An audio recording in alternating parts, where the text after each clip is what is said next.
What's up, friends and family? No, this isn't an unboxing video. Sorry, but it is relevant because I did have on the channel today an interview with Erica and Ryan McVeigh from VivTech, who I am unboxing some of their sweet products here. However, I really want to get to this interview because in it, Ryan and Erica got to talk a lot about their products. There's some really great stuff about USARK Florida that you could check out in this video here that I'll put a link to. If you just want to check out that clip, I think it's really worth it. But the whole interview was just fantastic. They're two great people with a really great American product that is awesome to support and really see grow, and that is frankly the future of reptile technology. And it was just an absolute pleasure to have them on the channel again for a second time. Without further ado, here's the interview. Ryan and Erica of VivTech. So welcome. For those of you tuning in, I am very grateful tonight to have Ryan and Erica McVeigh of VivTech Products. They're affiliate sponsors of the program, so check the link in the description for discount code there. And I absolutely use their products in my enclosures. You can see it right behind me and throughout the reptile room. For those of you who don't know, Ryan is COO and has a background in product engineering, reptile husbandry. Erica is CEO and has a background in reptile husbandry and veterinary medicine. So both of you guys, welcome. Thank you. Yep. We're glad to be here. Thank you. So yeah, it's a fun little interview. It shouldn't be too crazy. But I wanted to just ask you guys a few general questions about the company. You guys have been on the channel before, so thank you for coming back. How long has VivTech been around?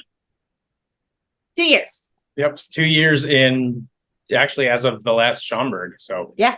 Has it been a long 2 years or a quick 2 years? The first year and a half went by really quick. The last like 9 months or so have been a little more chaotic. What half a month year is already. But a little bit more chaotic, but no, it's been awesome either way. So nice. Well, what made you guys decide to launch VivTech? You can go into that. I'm going to go stop the child that's making the noise with the ball. So. Nice. Yep. Yeah, we have those. They're fine. That's fine. I have a 16-year-old dog that might need my looking to at some point too. He's doing okay now, but you know how it goes. Yeah, no worries. No, so VivTech started out of I was exiting my position as brand manager of Zilla. And my idea for VivTech kind of came as I looked at the husbandry products that were available and where most of the major producers and the competition I had while I was at, Zilla, Zoomed, Exoterra, those guys, and what they were producing. And I realized that within a lot of other husbandry and industries, especially like aquatics, there's a huge array from beginner entry level to scientific level, very high expert level products. Mm-hmm. But when you look at reptile, the same bulb that people heat their leopard gecko, they have in their lace monitor enclosure. And it just, there wasn't that adaptation and growth within our hobby. I didn't see. So I thought there was a lot of opportunity to grow that and bring new technology and try to advance what we're doing with the products that we're making for the animals that we care for. Right on. And you guys have come up with adjusting stuff. You guys have come up with quite a diverse product line. What do you guys think are some of your products that are undervalued on the market? Does that make sense? Yeah. Oh yeah. No. What are people sleeping on? Absolutely. If we had to take like the entire Smart Tech line. Yep. Because honestly, it is one of those where I don't think, and this is partially on us for not advertising it as well, that it's all controlled with one app. Mm-hmm. Everything is controlled with one app, and it's going to continue to build off of that app. It's never going to be now you need a camera app, now you need a sensor app. It's all just one encompassing app. So it has a lot of versatility, including with the sensors and the gateway are probably honestly one of the things that people aren't utilizing a lot of, but just in general, people don't utilize a lot of.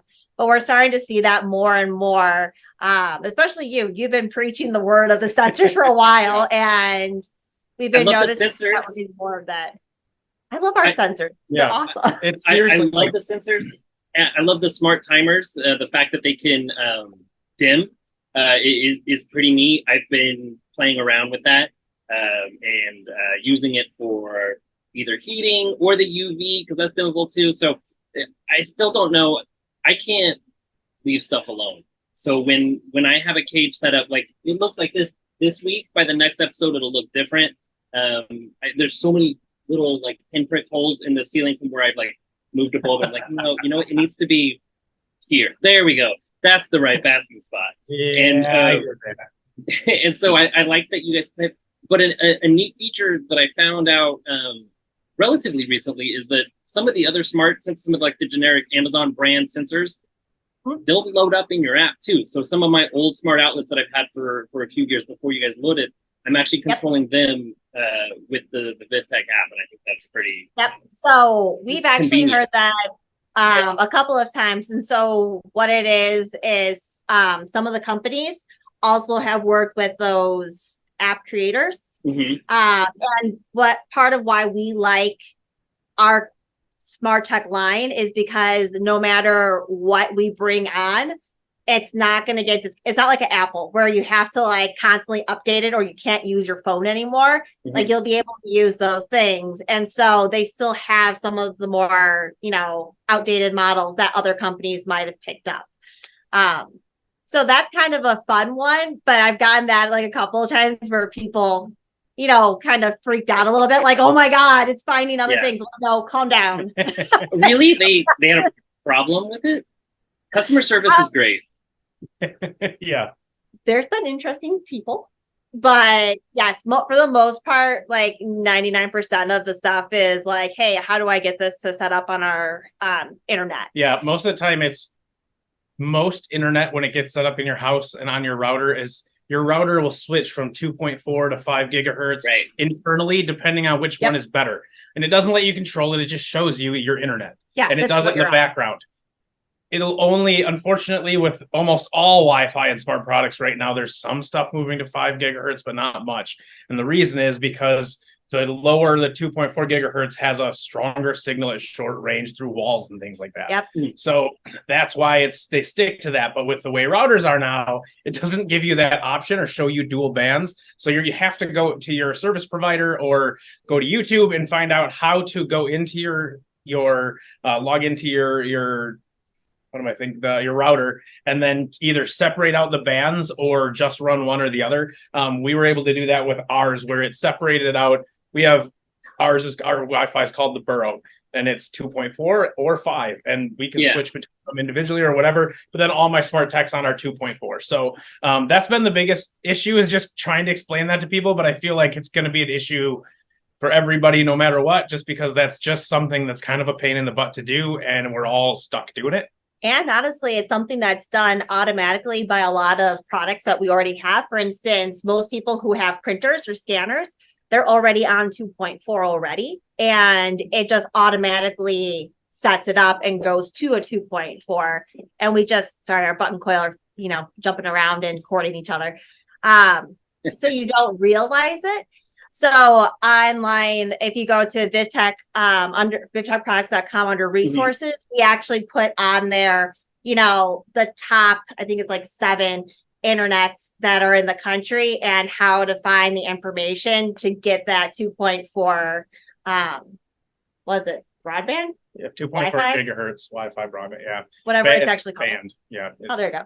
But yeah, no, like. That's been our most of our customer service with the literally 90% Wi-Fi stuff. And then we had a few like we had talked about this. You had a gateway that turned off and then wouldn't connect again. Our first run of gateways had that issue pop up, so we've replaced a couple of those. It wasn't nearly that many. I think I've replaced 7 out of 300. So still not a lot. I mean, still not a lot, but it's an issue that was enough where when you said it, I'm like, I'm just going to send you a new one. I'm not worried about it. I know it was something that came up. So if it comes up with anybody, we're just sending them new ones. To be fair, I've gone to your site. I've looked at the app has a nice little breakdown of how to do it, and I've tried it, and I'm like, okay, now I'll try it again. Now I'll try it again in a different outlet. Now I'll try it again in the other room. Like I don't know, like sitting on the router, and I was like, I don't think it's what's And we did that happening here. too. So when But people send them back, we actually do sit there Yeah, I and go through them and try and get them to go and make and then we sure. do it on my phone, or we do it on our son's phone because he has a different phone than we do. It's a Yeah. later model, so we try it on his phone. Yeah. And Yeah, we play with it all, and it's just that's a thing that we've had happen. We had, and that even happened with one of our UVB runs. We had a short run of jungle covers of 100 bulbs, and we had about 15 failures out of that 100, which is really high. Which is really high for anyone. 15 out of 100. Yeah. Not okay. So, but the majority of those bulbs went to a small group of individual organizations we were working with, and they caught it. So we replaced most of them, and it wasn't a problem. And none of those or actually, I don't think any of those from that run actually went out to the public. So that was the only issue we've really caught. And then otherwise, there's been, your normal. There's failures, under 1% for all of our products. But, we get a little bit of those, and I don't mind them. I kind of like, with an engineering background and like an R&D quality, like I want to beat it up until it doesn't work. So part of me is like an engineer is like, oh, why did it not work? I'm frustrated that it failed. But on the background, I'm like, but I got to find out why, and I want to play with it, and I need to break it more and see what happens. And that's why I sent you those sensors for your rainbow bow, because you're like, let's try it. I'm like, sweet, swamp it up, let's go. Yeah, I mean, they're sitting in basic, not mud, none of it's muddy, but just really, really wet bark right now, and they've been working great when the gateway was doing its thing. But they're trucking up to 100% humidity quite often. So yeah, I'm pretty impressed that they're pretty tough. So thank you for putting your money where your mouth is. Yeah, and we're working to even improve those more from that. You will find that in high condensing humidity, like I actually stuck one of those in a dart frog tank that was so humid you could never ever see in it. Mm-hmm. And it still took 6 months for it to finally fail. And inside it was like a swamp inside. It was bad. It was all rusted out. But it never corroded out. Yeah, internally part. It did. Eventually it but fell no, apart. Like it didn't corrode. Oh, like out. Externally or anything like that. It was all just internal failure from like almost being pretty much submerged in water. Right. But that was what it took. Camera actually survived. The in situ camera survived the full 6 months and never had any issue. Yeah. Yeah, when I actually opened it up and had to get some water out of it, it's still one of our cameras we're testing. Yeah. Oh, sweet.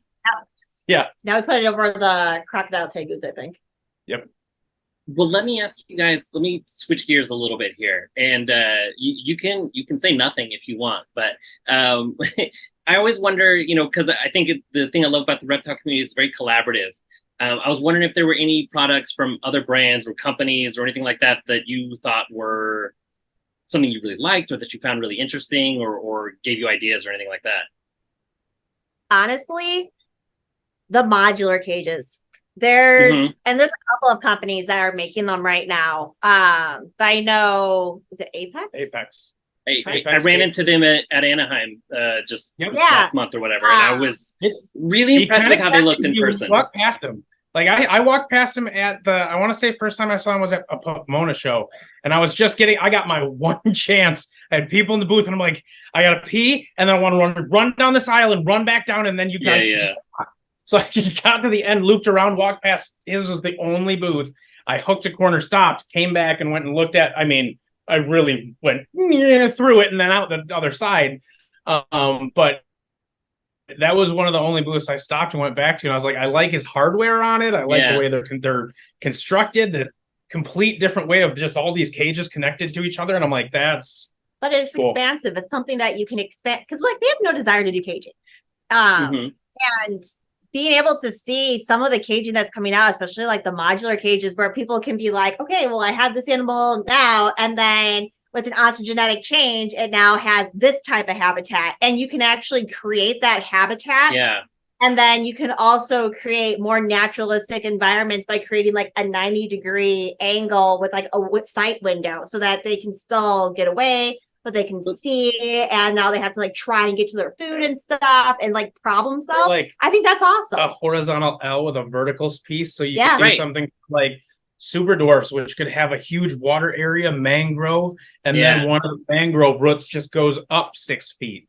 That would be phenomenal. Yeah, I was thinking exactly that for my super dwarf. He's in 2 tubs connected together with it's kind of modular at this point with the PVC tube. Okay. He's up there, and then that's clever. but he's due because it's good because you see he's got the I've got all my LEDs off, but or not all my LEDs, all my just daylight LEDs off, and then the just have the VivTech, because otherwise there's too much glare from behind me. But so it's normally pretty bright up in the one cage and then dark in the other one. And I like that a lot. And you could do that with the modular ideas. And I was thinking something like Apex would be great for his next one. Or well, then think about doing imagine doing like a jungle cover at the top. And then like slowly halfway down have a first call, and you could turn that one on first.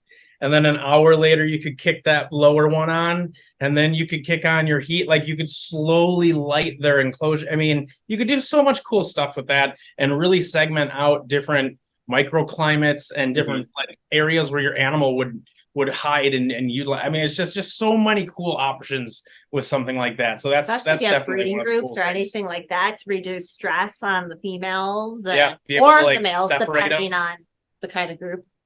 But and you could control it all with one app. You could. What? Yeah. I was gonna say, I think one of the things for me that's out there, like she likes the modular cages. One of the things out there for me that I think people don't utilize enough is you can't see it because how bright it is. But they've been around for a while. Universal rocks are so cool. Yeah. That is something I think we all just don't pay enough attention to. Like I mean, they're not the cheapest way to go, but God, does it look good? Well, yeah, they're huge. Depending on what you do, but it makes your enclosure go. It ups the enclosure tenfold, even if you're just gluing it to the back of a glass tank. It completely changes what we're talking about with Apex, because you have an entire chunk of your cage that your animal can utilize that you weren't really able to because it was a vertical hunk of glass or vertical cruddy old styrofoam. Now it's a climbable, basketable, utilizable surface cleanable surface. That's a great. I love that you said that. I always preach about utilizing vertical space. You see an empty cage, like it's got and you see less of it now, but especially 5-6 years ago, people would always show a big, huge 6-foot long cage, and there's a hide over here and a hide over there and a water bowl in the middle. Like, isn't this great? Not really. Or it's 3 feet tall and it's just empty, and it's where there's branches from the ground, and you could use so much on the and people are doing that more. And universal rocks. That's anytime someone says, you see a picture on Instagram of a beautiful cage that looks like it's in a zoo, they're using universal rocks. And I think there's a lot of things that are worth saving up for, hey, you can't just run to the store and get it whenever you want, but hey, maybe 2 paychecks go by and I took 20 here, 20 there, 20 there, 20 there, and now I got a piece. And it's the same. I do the same. You guys know I don't buy all your products at once. There's some things I get once and then I get it next month, and then I get the next. Okay, I'll get that one after this. And I don't know. If we're spending money on our animals, that's a good thing. Yeah. And I think for one thing I wanted to say earlier when we were talking kind of about the smart tech too is I think one of the things that we haven't done a good job of in the marketing aspect of it, and we apologize for that. Life's been a little crazy. But one thing we're trying to focus more effort on is really showing the utilization of it. Because I think cameras and Wi-Fi sensors and all of that stuff has always been kind of expensive, and it's seen as kind of like a luxury item. Our sensor is $30. That's the same price as the Zoom ones with the wires coming out of it at Petco. So or cheaper. I see so many just not even they're not even sensors. They're just a hygrometer, little stick-on one thermometer. Yeah, those things they're are just still like digital $20. thing, and they're $20. So spend another $10. Now, granted, you have to get the gateway. It's $50. You buy that one time, and then you can have up to 50 sensors before you need another gateway. But the $30 a piece and they connect to your phone. You can set alarms on them. So I have notifications. I can get texts if I want to, text messages if my incubator gets out of a certain range of temperature or humidity.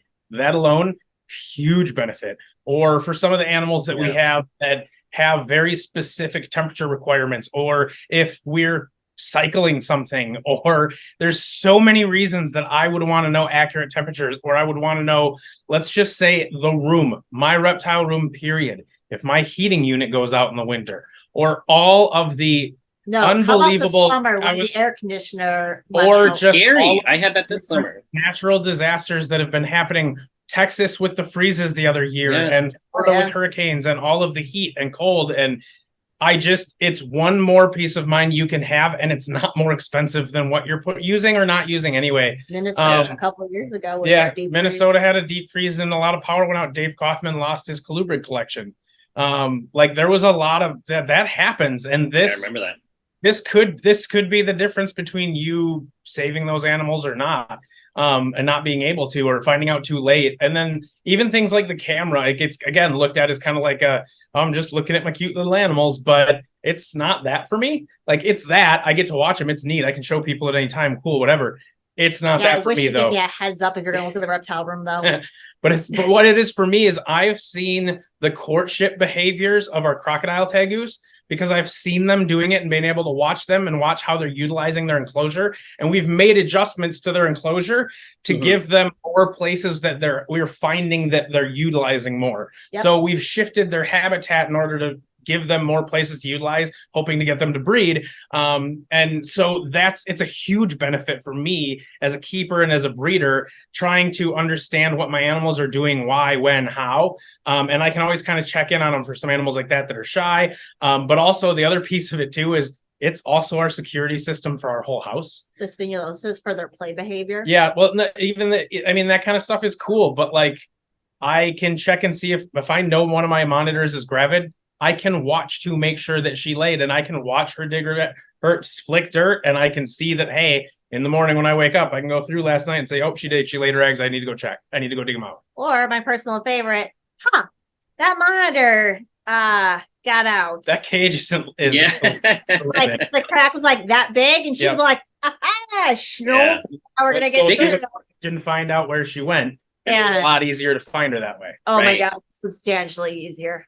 So, like, stupid little stuff like that it seems more like a luxury, but it's really not. It's really just to me, it's been it's a necessity. It's been a really, really invaluable tool for me to adapt my husbandry and really understand how my animals are utilizing the space I created for them. Because no matter what you think, unless you've literally been where they live, like literally sat where they live on the ground, we're guessing on how close we are to their habitat and how they utilize it, no matter what.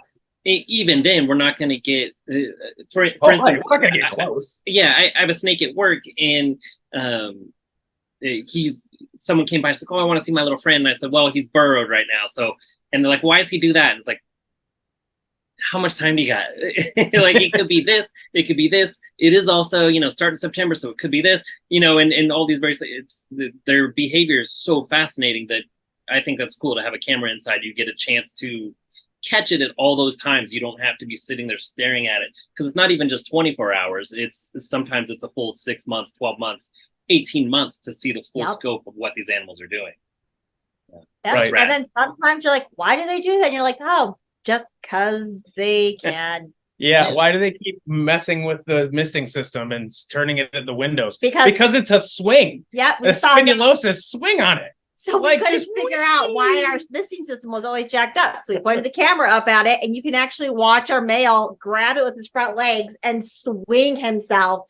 And it's not bothering him. It doesn't irritate him or anything like that. Like, it doesn't make a clicky noise that bothers him. Going up and doing it. He just likes it. And then he hangs on to it, and like he'll swing himself with his tail and propel himself, jump onto the branch, run down, run back up, like kind of wait for it, dive, and he just has a great time doing it.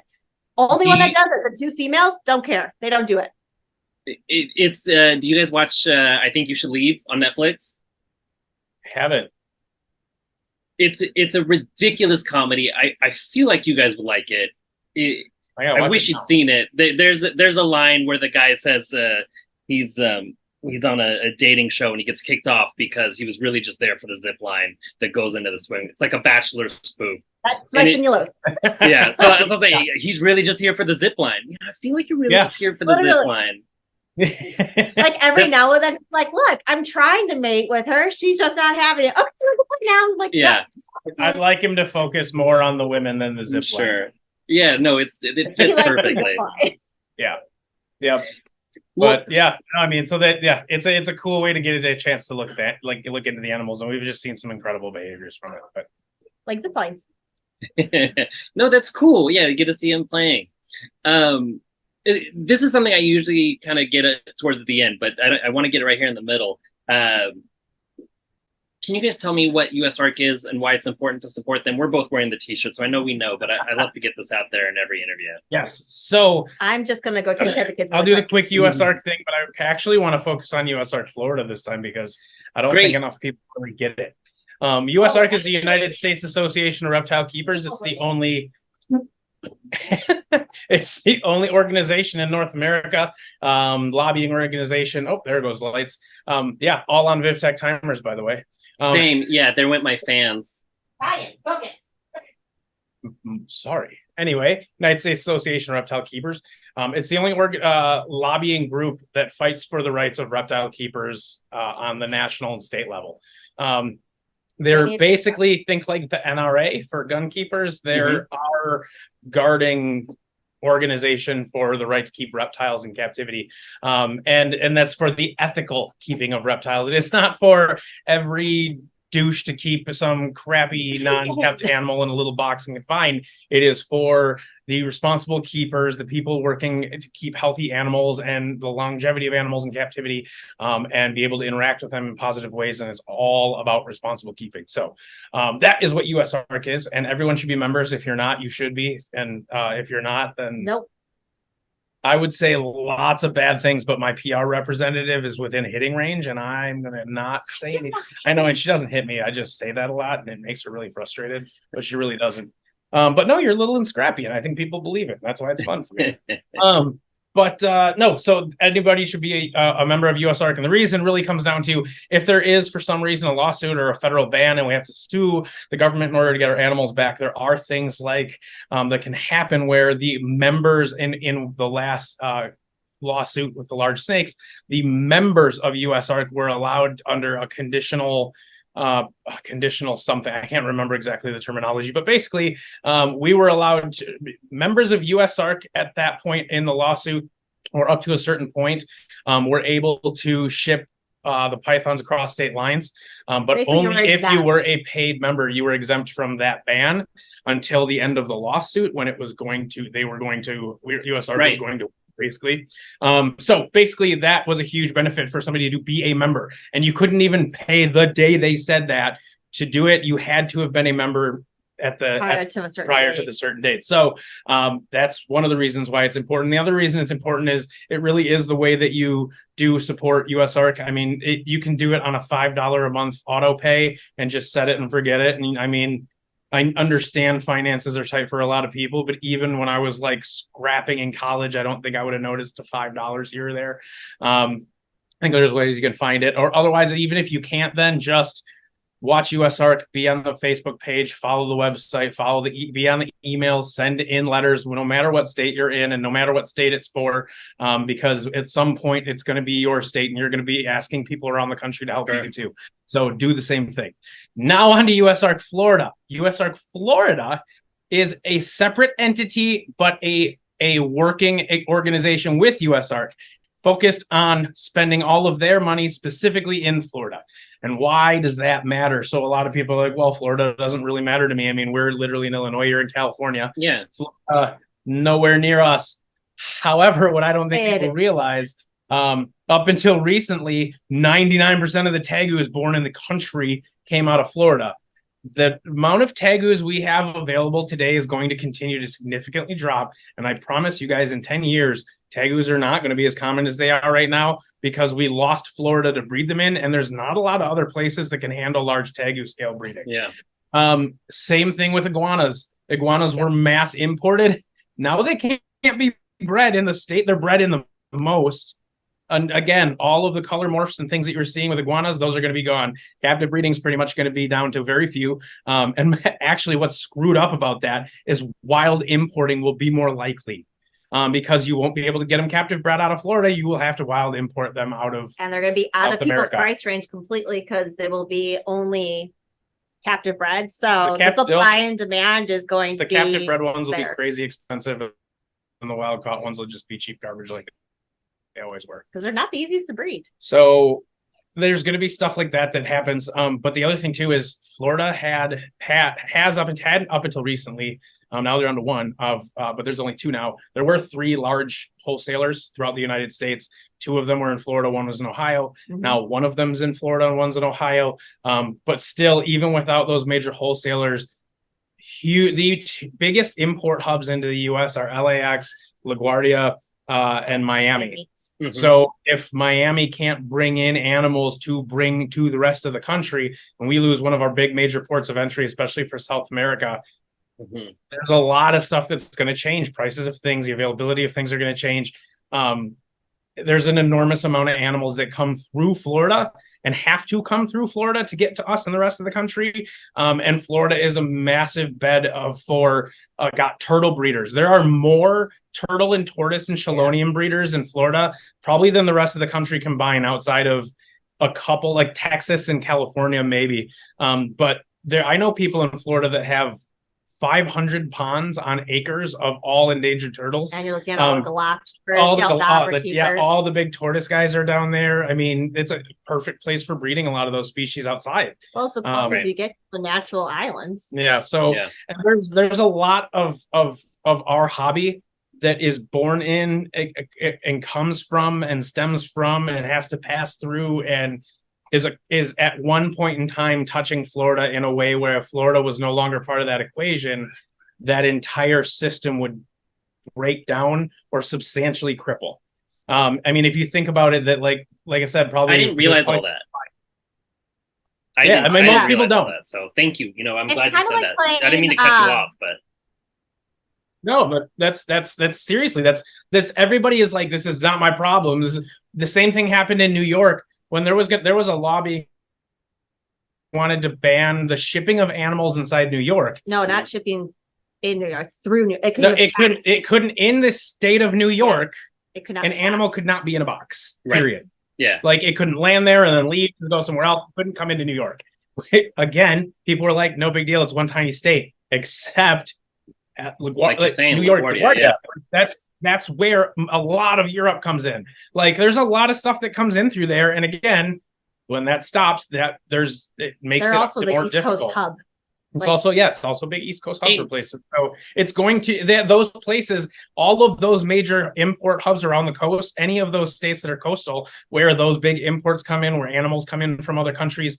Texas is another one that coming up from South America, California, Seattle, all of them. Atlanta is another big one for importation. So like those guys, as much as you don't think about it being important to your daily life, they are important to how the hobby rolls itself together and works. And I think the reason that I end up being the one pointing a lot of this out is my perception of the industry is incredibly vast compared to even some of the most seasoned people out there, because I've been part of the industrial corporate world, part of reptiles. I've seen the veterinary side with Erica. I've seen the zoological side with Erica, and where I've been through, I've seen rescues. I've seen breeding facilities. I've seen importation facilities. I've been a part of know people in or have been close to almost every academia. I've been part of a lot of different avenues for seeing reptiles. So I see the forest through the trees at a level that most people can't ever see it.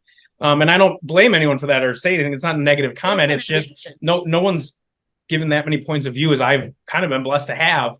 And that's where we have to understand that. And that's something I pushed even with USARK Florida. And I've got to be more clear with them. I've mentioned it in conversations with them, but I've got to really push and find some time. Is I'd really like to get more numbers from some of the breeders in Florida and the major distributors of how many animals are going to other states, what percentage of each of their animals, how many millions, hundreds of thousands of species of animals in different species come in through Florida that end up in the Petcos and PetSmarts around the country, mom and pop pet stores, breeders. I mean, tons of places, even your wholesalers, even when you go to shows, those guys that have import animals that are expensive or that are not just your, cheap $10 tokays, but, $8,000 sailfin dragons and things like that, really, really high end, really rare things. They're still coming in through those same importers and the same avenues. So there's not some special difference. The same guy that's selling $10 tokays is selling $1,000 sailfins. And those guys a lot of them in Florida. Right. So yeah, that's where you even in California may end up getting the chance to get one of those, maybe because it came into Snakes at Sunset or Strictly in Florida. And that's the hub that got that import that came with those cool animals. And that was the quota for the U.S. So they didn't come into California or Texas or LaGuardia. Okay, take a breath. Take a breath. That's great. No, listen, in talking about perspective, I've for better or for worse, have seen connections to the sort of the other side of it, the animal rights groups, the humane societies, the PETAs. And in a lot of ways, there's a lot of good intentions there, of course, obviously, in the sense of shutting down pet ownership. I think they're crazy. What I wanted to say about that, though, was they are dedicated, and like them or hate them, these people are very, very, very committed to research, to understanding what it is they're up against. If we don't know how many reptiles are in people's homes, you might actually, but really who does? The Humane Society of the United States, right? PETA, they know how many snakes are in people's homes. They know how many are getting imported and these loss statistics, because they have to lie about them as well. And it's no surprise that they target Florida and that they target states like New York, where these hubs are.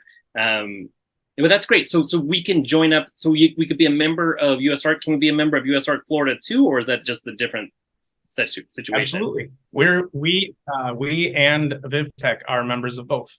Yep. So, does USARK Florida have T-shirts?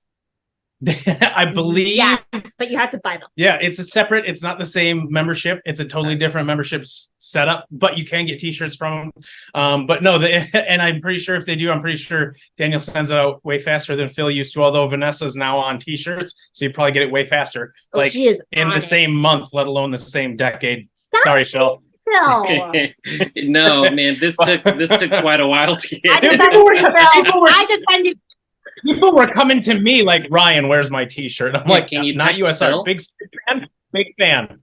Yeah, but that's the other thing is I do have Phil's number, so I'm like, well, I'm not going to, but I'll give him. I'll let you know. I'll let him know. Just text. I'm gonna happy. The poor man crap. Yeah. But no, when it comes to USARK, the easiest way to explain it to people, honestly, why it's important is part of the game 6 Degrees from Kevin Bacon. Same thing with reptiles. It's 6 degrees from Florida. You can trace any species from where you got it back to Florida. Any species, it will go back to Florida in some way within 6 degrees. How about leopard geckos? Ron Tremper lives in Florida, one of the biggest leopard geckos and guys in leopard geckos, period. Like, again. No, I'm not questioning that. That's everyone you see. If you're on Facebook or YouTube checking out reptile stuff, you know someone in Florida. You see people doing things at very big levels in Florida. Yeah, absolutely. I get it. Thank you for that. That was great. And just as another, just one last thing. Can stop. No, this is actually important. There is. Just like when the Roe versus Wade thing happened, there was a bunch of states that had trigger laws that immediately snapped that back. Oh, yeah. That BS. Same thing with Florida and exotics. There's a specific point where when they cross a line, 17 other southern states immediately snap trigger laws banning specific exotics, and some of them, all of them.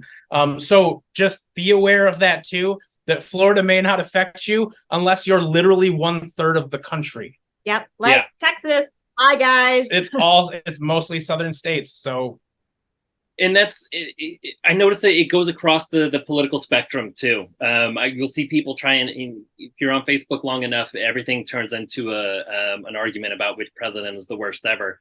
But on Facebook, everything turns into an argument. Yeah, and in reptiles, I've noticed the same. Oh, USARK, all these lawmakers, but it's both sides. It doesn't matter there because it's influenced by the activists. So some of them go to it with the motivation of money. Sometimes they go to it with the motivation of commerce. Sometimes it's animal rights focused, and they try and appeal to a bleeding heart or something. So they're committed. If Florida's governor can literally just say, you know what? Screw the agricultural laws and actually actively hurt the agriculture in Florida, which is one of their big money makers, and actually actively hurt their agriculture while, simultaneously, screwing over wildlife and reptiles and things like that. What makes us think that they're going to care about reptiles as imports? They're not. We have to make them see why this is a valuable industry. Because he actually even said, screwed them over. They're going to hurt. Sorry, guys. We have to give them a reason to care. And it's not that they're never going to care. We have to give them a reason to be scared to do something. We have to give them a reason to care. They have to be scared to lose their office if they. Yeah, we have to be loud enough. Sorry, I should have. Where they're afraid to lose office if they don't abide by the loud voices. We have to be louder than the grannies that want their golf course and grandpas that want their golf courses and that kind of crap, because it's a bigger thing than that. But that's what's a fight down there. And their entire board of Fish and Wildlife in Florida is all on they're all on real estate boards as well. Right. Sure. Yeah. It's highly corrupt. They're not the only corrupt state or local government. We live in a little Illinois. Yeah, I lived in Chicago for a little bit. It was cool. It was cool to know that there's only been 3 mayors in Chicago's history, and they all have the same last name. That's an exaggeration. All of us were voted for by dead people. Yeah. Yeah. That's how popular they are. Exactly. We just vote multiple times. It's fine. Yeah. That nenever happens. I had something else I was going to say about USARK Florida, but we'll move on because I forgot where I was going with that. So I was just laughing about their governor. Let me scroll back to business. So let me ask you guys. So we've already seen it a little bit here, and I know this isn't necessarily work hours, but what are some challenges you guys face when you're running a small business and a family? And you're expected to be a part of the reptile community. People want you to text Phil so that they get their t-shirt. My eye hasn't stopped twitching. My eye twitches. Energy? Time and energy. Those are these two really finite things that we can't seem to find more of. So anybody that has an outlet for outside of cocaine, because she said no. Yeah. So I'm pretty sure I'd be super efficient, all methed up. And she's like, I'm not cool with that. You think you are, but you're not. Right. That's what I hear. In a circle. It's fine. Yeah, but quickly. You be swinging from your misters. Yeah. But no, you're this is outside of work hours. No. Right. Yeah, no, that's any time in between kids, during the day, I'm home.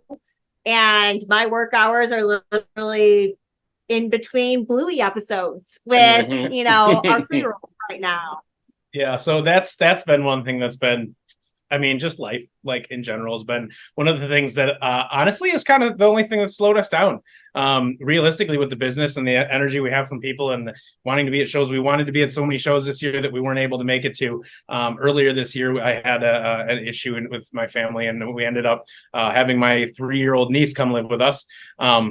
Was a call one night that this needed to happen. So that happened. It was just we needed to come get her. So you do what you got to do for family, but that definitely having a 3-year-old that has had some trauma and a lot of drugs in her system in the past, a lot of bad past. So baby. She's little, but she's got some stuff to get through. So, but she's doing awesome, and she's amazing, and we love having her. And she loves reptiles. We have a tentacle snake, and we have a tentacled snake that I got. Quarantine unit. It's in I had to put it in something. She needs to give birth, and she's really far along, but she is holding on tight. she should. I don't know when she's due, but it's apparently not soon, even no matter how bad I want it. So in order to You give make her it sound like she's complete, been pregnant forever.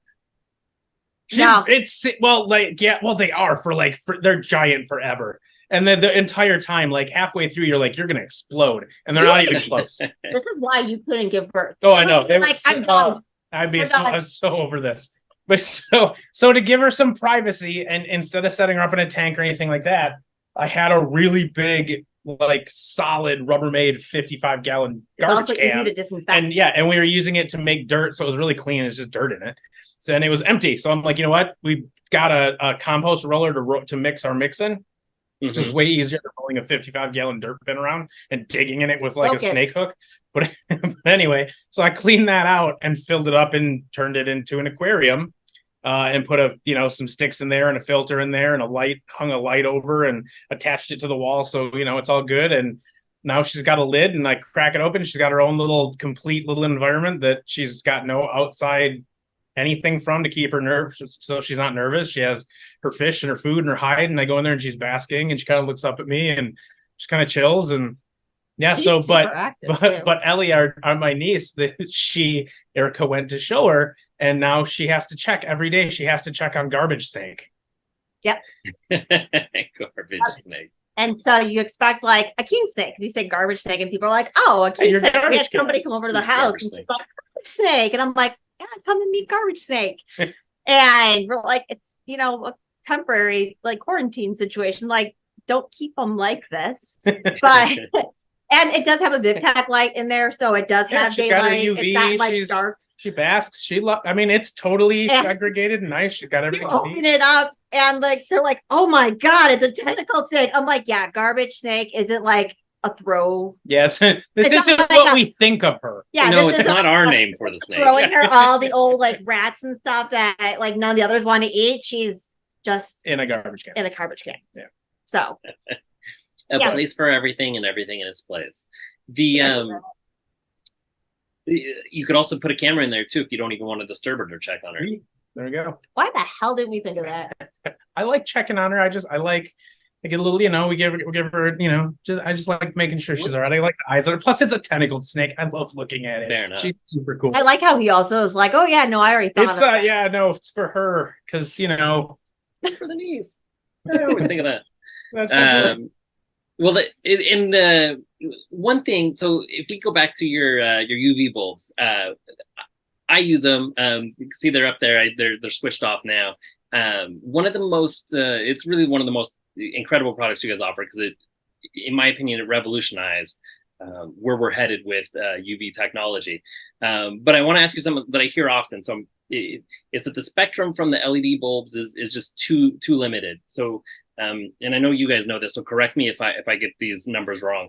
But in nature, the UV spectrum that goes from UVA to UVB that reptiles use is roughly 400 to 280 nanometers. Yeah, about two. Okay. And the criticism is that there's not enough coverage within that wavelength, that it just spikes like sort of in very, very narrow wavelengths. And I'll put up some graphics on here when I edit this in. And that the result is a risk of excessive vitamin D production or hypervitaminosis. Can you help me understand that better? And if so, like, what is the keeper's best option? Can I give the short answer, then you give the long-winded one? Sure.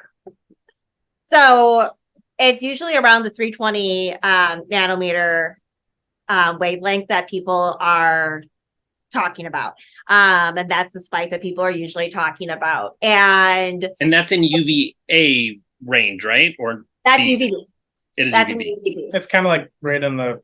So the concern is that if it's not, we don't have enough exposure to it, or it doesn't have enough of the coverage to it, like your animal isn't going to understand that it needs to regulate correctly. There has been no proof that is actually true. There was a study that was done that called for more studies to be done. So the results basically came back inconclusive that like, hey, yes, the vitamin D levels kept going up and there was no peak during that time of the study, but it wasn't a long-term study. It was a short-term study. And it wasn't comparing it to the vitamin D levels of natural wild animals. So that's also another thing to take into consideration. And that is actually something that's brought up too, is what are the natural levels in wild animals? And are we really taking that into consideration? Or are we constantly keeping them at a subpar level? Also, like, what does a long-term approach to this look like? So those were things that were actually discussed. And then does this wavelength actually have anything to do with basking behaviors, and basking like regulation behaviors? So say like, nope, I need no more UVB. And so the study was great in a way of saying, yes, we need more information and we need more research done. And it was a call to action, but it wasn't this is what the information is and all things are damned now. Like, that's not what it was. It just kind of, if you read the clip notes, it kind of sounds like that. That was the short version. That was good. It was succinct. No, so USARK what it is at 320 there, the study was suggesting that at that wavelength, it's a buffer, that the UVA or the UV, that spot buffers the overproduction of D3. And with our bulb not including that wavelength due to the it's hypothesized that was what would happen. But our bulb doesn't, the LEDs didn't have the wavelength when we launched them. We're working right now with a manufacturer. We have some bulbs that they're testing out before they send them to us, including multiple different LEDs to fill in some of those wavelengths because they're available now. And we're working with some custom ones as well in order to try and fill that in. But at the time, they didn't exist. So that study was done 6 years prior to us launching on a ZooMed bulb that was a prototype. And ZooMed isn't even like that anymore. No, so anyway, the same thing. It was happening with all LEDs. They all were missing that one piece. So they did a study and it was no UV, fluorescent UV, and the LED. The no UV didn't go up at all. The no UV, the D3 levels didn't really go up. The coil, they didn't really go up much at all. And then the LED, they did. The other difference though is they were 6 inches away from the coil, and it wasn't even producing zone 1 UVB. So the coil, it wasn't a branding coil. Yes, it was. It was. It was a ZooMed bulb, and it was not producing enough UVB.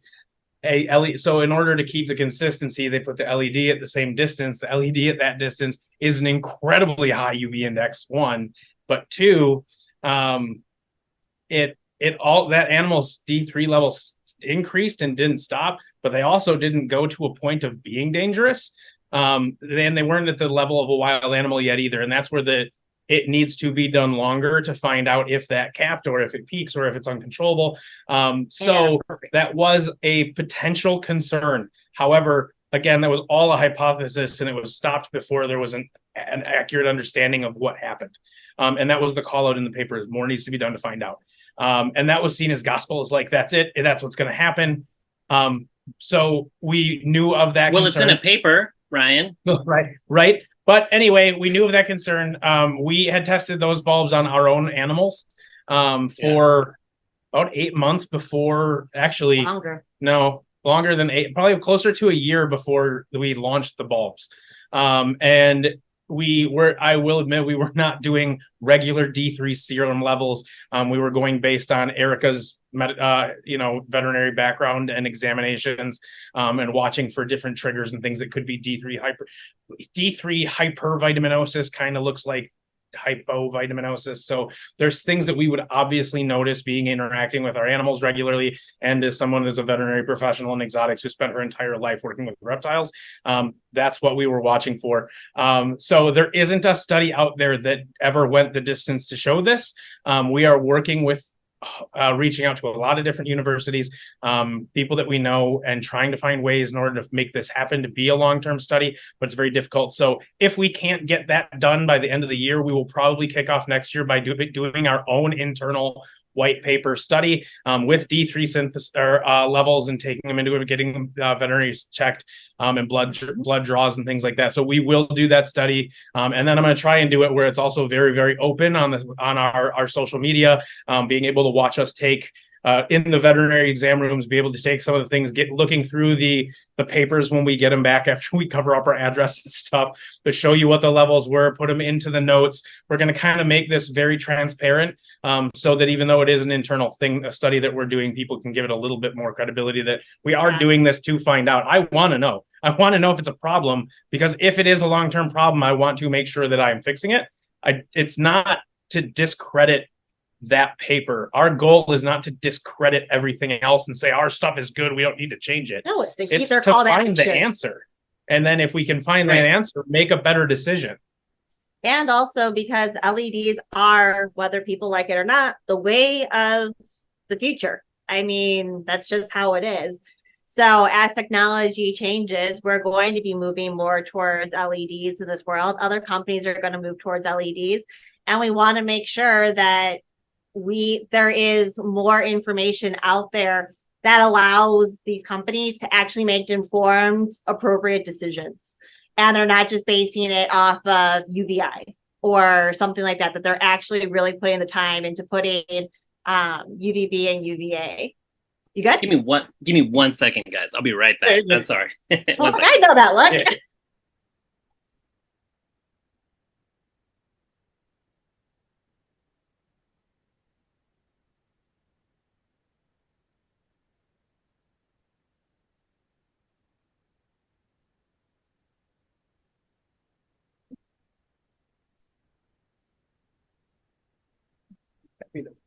Just later.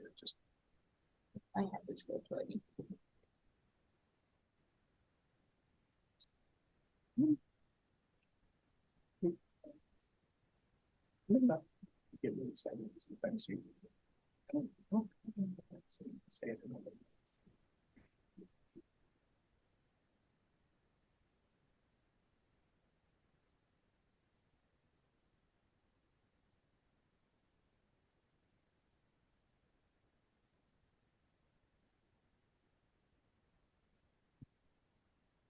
That's such a pretty bell. Huh? That's what I think. One of the really pretty ones. Yeah, I picked the nicest males, I thought. Another gorgeous. I love the burgundy. I want a line read normals. I'm almost done, honey. I'm sorry. It's Brian's fault. You can blame Ryan. All right. I am so sorry about that. Hey, all good. Don't apologize. I'll get it. All right. So we're kind of on the topic. What is next? What's coming next for VivTech? You guys sound like we're retooling the UV bulbs. So we're working on some, we have different bulbs that are testing at our manufacturer right now, and I'm still waiting on some longevity testing. We're working on some, this is going to be long-term testing. Unfortunately, I was hoping to be a lot faster, but I'm working on some bulbs that are, like the ones we make now reach 3 feet and are 3 watts. And I'm working on some that will be 15 watts. So they're going to be very big. Yeah. But it's definitely going to change large enclosures and tortoise keeping and verandid keeping. And those are some things that we're working on, especially for like zoological and larger facilities and larger enclosures. That's one thing that I think has been definitely missed, is pushing it, like being able to get equipment that can be utilized in large enclosures for large animals. We end up forcing them to get really close to things because we don't have any other choice. So this is hoping to kind of give some more light and depth to the penetration of UV for large enclosures. And then, like I said, the one thing I'm excited about too is, it seems stupid, but it's just bringing in halogens. One of the halogen bulbs I'm bringing in is bringing in the really big ones, so that we can get our 250 watt big halogens, big enclosures, big heat. But the one in the middle that I'm bringing in is a size that I don't think most people have ever seen. It's called a short-necked par 30. It's this really short, little stout, short bulb. And what it does is it really dims down the dome a little bit, and it makes that par 30 not be so focused, and it gives a little bit more of a broad distribution of the heat. So most of the bulbs that are the standard sizes that we go like 50, 75, 100 watt, 150, those are going to have that size. It's a large bulb, so I don't think it should cause an issue. It's probably about 3.5, 4 inches wide. But again, it's just gives a really good heat. And then halogen in general just really is the best type of heat light you can use, especially in combination with the UVB, with the LEDs that we have. It really gives a really good heat lighting distribution. So that's kind of why we wanted to bring them in. One is because the US is discontinuing them, Right. and we can bring them in and say Reptile as pet specialty, and then instead of selling, except we're not going to sell them for $18.99 because we're not jerks. So they'll be the same price they roughly would have been. Granted, understand that if Home Depot and Lowe's and everyone in the country, every massive country box store can no longer buy them, they're not as cheap as they were. Yeah, no, because they won't make as many. Exactly. So the price of them is going to go up, but we're going to continue to keep it as reasonable as we can. It should be similar to what they would have been at a hardware store, maybe a little more, but they're not going to be what they generally are for pet specialty. So, right on. You have to price things out of the realm of what we would be comfortable. Well, and the other part of it too is because we're selling direct to everybody, and we're selling direct to the pet stores, and we're not going through distribution in a distribution network. We don't have multiple people touching our product and then marking it up in order to send it to the next person. We just skip all that so that we can keep our prices lower. Hmm? Yeah, that makes sense. And you guys have had, so if we could jump back to the vitamin D, you guys have had these bulbs on your animals, right?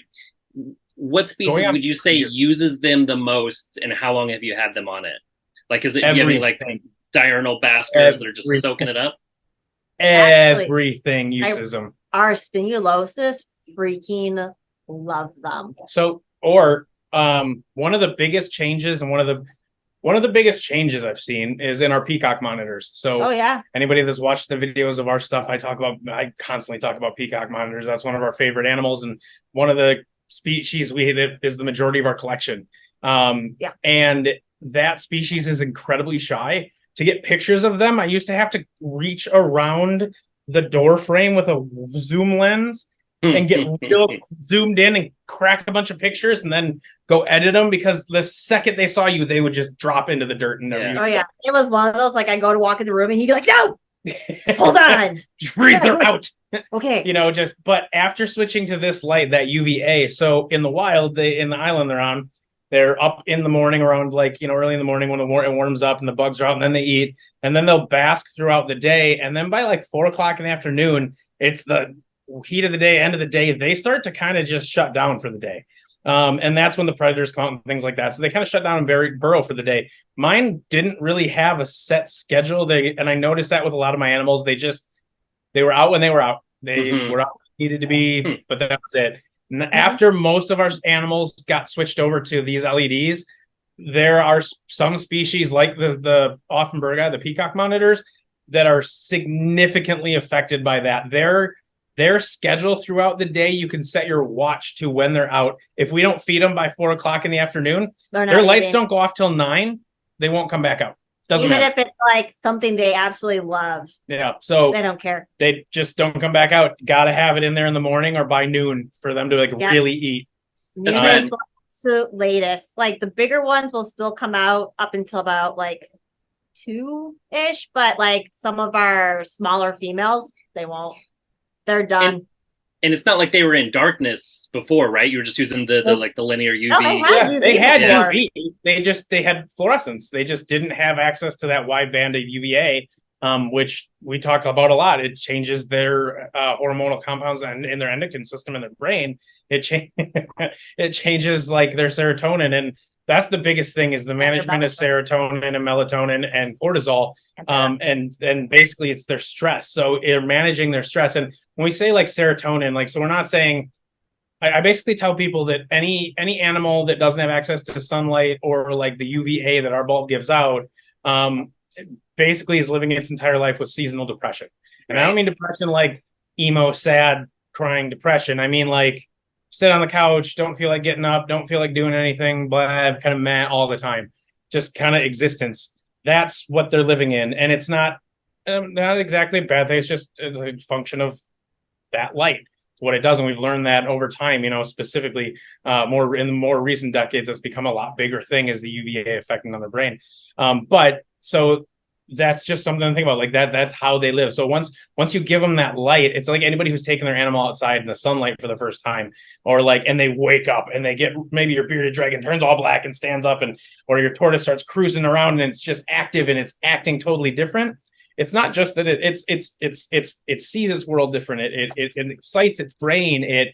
When you go outside on a sunny day and you feel happier when the sun hits you, Sure. it's literally the same thing happening to your brain as it is to their brain. So giving them that opportunity to access that is important. And when we talk about like the scientific community and things like that, the one thing to note, as we all push for being better keepers and advancing husbandry, is the AZA has mandated, I believe by the end of 2024, that every single animal in zoos that does not have access to sunlight must have access to UVA and UVB. No, UVA. So that's, but insects, fish, vertebrate, mammals, Yeah. birds, reptiles, all of it. So if the AZA is doing that and they're mandating that, and then the animal rights groups get a wind of that, how are we going to argue that the entire AZA is wrong and all the scientific studies are wrong and all the biologists in the world are wrong and we're making money off the animals? We're not, without any backup or study other than saying we've been keeping them for 30 years this way and it's worked. That's not going to work. We are the ones benefiting from keeping them like that. We have to prove scientifically that what we're doing is what's best for them. And if we can't, then we need to adjust. And I don't think that that means every single animal in the world needs to be out of racks and in giant enclosures. That doesn't make sense for us to have a functioning hobby that's available for the entire community either. But we do need to find ways to become, especially as pet keepers and as entry-level hobbyists, we need to go bigger and better and do better. But also our button quail, we raised all of our life stages of button quail under our first calls, and they do absolutely fantastic. So yeah, they actually nest under it. Yeah, we have jungle covers, and with our adults, we have first calls in with our hatchlings, and then our fledglings have jungle cover. Okay. And they do great. They're always underneath it. They have hides under the light. They have hides where it's darker, and they run around. They have no problem with it. But they do great underneath those lights. We have people who we've given them to that have parrots who their parrots done better with their feathers. They're not self-mutilating as much, which is fantastic. That is something we do need to market very, very, very much better as well, as we really should just take one of a jungle cover version and switch it to bird. So anybody who has birds, our jungle covers work for your birds too. The flicker rate of our bulbs is high enough that your birds can't see it, so it won't affect. We had to have it so that our monitors can go nuts. Yeah, actually, our spinuloses can see the flicker of fluorescence, and they rip them out. Oh wow! Yeah, it sucks. It's really expensive. And that was a big thing with the LEDs. Is we wanted something that wasn't going to drive our monitors nuts, and if they couldn't get to it, it would drive them crazy. Yeah. They would literally the mini Zilla ones that were the little mini halogen plug ones. The G9 ones. Yeah, those they would get up, grab it, and yank it out of the plug, and then they would bury it or put it in their water. Oh my god, that was the best. Is one of them figured out that if they dumped it in the water long enough, we could take it out and take it apart and let it dry. Or so it just gone for a week. So that was that's a killer blow. Every time. Yeah, he'd rip it out and he'd stick it in the water because I wouldn't put it back right away. They're so smart. Reptiles are so smart. Watching them, especially even if you just look at a way an animal, and it's kind of morbid, the way it kills. Once they learn a certain way, and to watch them learn and adapt and change in those situations, just that their ability to take on those instincts is fascinating. And in just your case, let your snake out one time, and you'll realize how they never forget. No. Yeah, figure it out every time. They're like, oh, this is the weak spot. We'll find it. Yeah. But actually, speaking of snakes, our retics and actually our garter snakes. Our garter snakes absolutely love, and yes, they are what are they? What is the word? Leucistic. That's it. They are leucistic. And there's the theory that if it's, a white skinned reptile, they're not going to be under the UVA as much. They're more sensitive. Our tokay gecko that is white is out all day, where I feed them I have to actually feed him during the day. He might be broken. I have to feed him during the day, and then I have to feed him again at night because he eats the entire food dish and then doesn't leave any for any of his females. The normal animals that come out during the night. Right. But the garter snakes also come out and bask underneath the UVA too. So yeah, actually we had our employee we have somebody that works part-time, comes in a couple hours a week to help and learn, and she got some really cool pictures of our pink tongue skinks sitting out on a leaf basking under the LED. So that was me. That was you? Yeah. It said East. Okay, never mind. Erica did it. It was just in that chat, and I did not read it close enough. There's initials. I'm in with an EM and an EC, and I mixed them up. My bad. Yeah, we've all been there. Yeah, right. Well, thank you guys so much. Is there anything else that you guys wanted to talk about or highlight? I don't think so. Not really. I just we're really excited to continue to get out there and get to a lot of shows. I mean, we've been a little slow this summer. Bear with us. If you don't see us at shows that in the next couple months, we will be at Tinley. That's local. We're working on making sure we can get down to Arlington for people. But some of the other ones in the coastal shows, we didn't get out to California this year. We're hoping January. But again, with our niece kind of plopped in our lap, we got a little bit of other stuff going on. But other than that, toddler people. Yeah. Other than that, things at home and in the business are rocking. So just keep getting in orders, keep checking us out. We appreciate everybody who continues to show off what the bulbs can do and what they're doing for their animals and promote it, and just be a voice for us, because I can tell people 100 times how cool the bulb is, but no matter what, because we own the company, they kind of just see us as a salesperson. And I mean, I think if you talk to me for more than 2 minutes, you get that I care more about your animal than I do you buying my bulb. But or that we're rich. That's we're also not rich. And no, Zilla didn't give me money to start this company, and nobody died and gave me money. So but no, we appreciate all the support, and just thank you to everybody who's been a great vocal proponent of what we're doing and the changes you're seeing in your animals. That's the coolest part. That's why I'm missing out on the shows. I love every person that runs up to me and just says, now it's out, or my animal acts different, he basks more, he's more active, he eats differently, his muscle tone's different, he's shedding better, like just all these different things. It's just so cool. We finally had our first clutch of X. After yep, there's been some pretty monumentally cool breeding successes that have happened under our bulbs. I don't know what I can say, so don't who and what, but no, there was a large breeding of waxy monkey frogs recently. Those that don't happen very many times in captivity, and that person was using our bulbs in their enclosure, so it was pretty cool. Well, that's cool. There was a moment too, and another good reason to have a camera in your cage. My Brazilian rainbow boas are not active baskers. They're not going to put their whole and coil up directly under the light. They just don't. They don't do it under the linear. They don't do it under this, but they will use it. They'll get to the edge of the periphery. That's not uncommon. The coolest thing though was the morning after a shed, like right when the UV turned on. In fact, she was there like a minute before it turned, because she knows, right? She knows what time. Yep. Oh yeah. She had put her head, if the bulb was right here, she goes on her ledge and puts her head under the bulb and just stood there for like good 10, 15 minutes in the morning while I have it on my herp stat so it can ramp up to a percentage while it ramped up. And then she stayed on there another 10 minutes when it was under like full. So like a total of like 25, 35 minutes, just without moving, directly under the bulb on the very first day that she shed her skin. And it did similar, not the head under it was super cool, but similar things directly after the shed. But she doesn't do it any of the other, 70 days in between. And that was really cool to get to see that, just that 1 30-minute moment of this animal using it directly. And it was really cool to see, because otherwise I'm getting like, they should put a coil out or a tail or something. So I love that moment. And those moments are awesome when you're like, there's literally no explanation other than it's using that. Yeah, that's what she wanted. Other than that. And then, that's And awesome. she was close enough. Like the heat was there, you know, so she wasn't on the heat. She was on the UV. You know, she could have gone here or here. It was the light. It was very neat to see.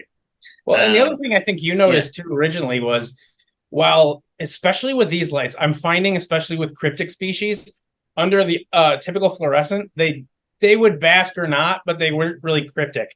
With this, kicks on that cryptic mode in their brain, and every species I have that cryptically basks very openly cryptically basks now. Like that is part of their day now. Yep. I mean, I noticed.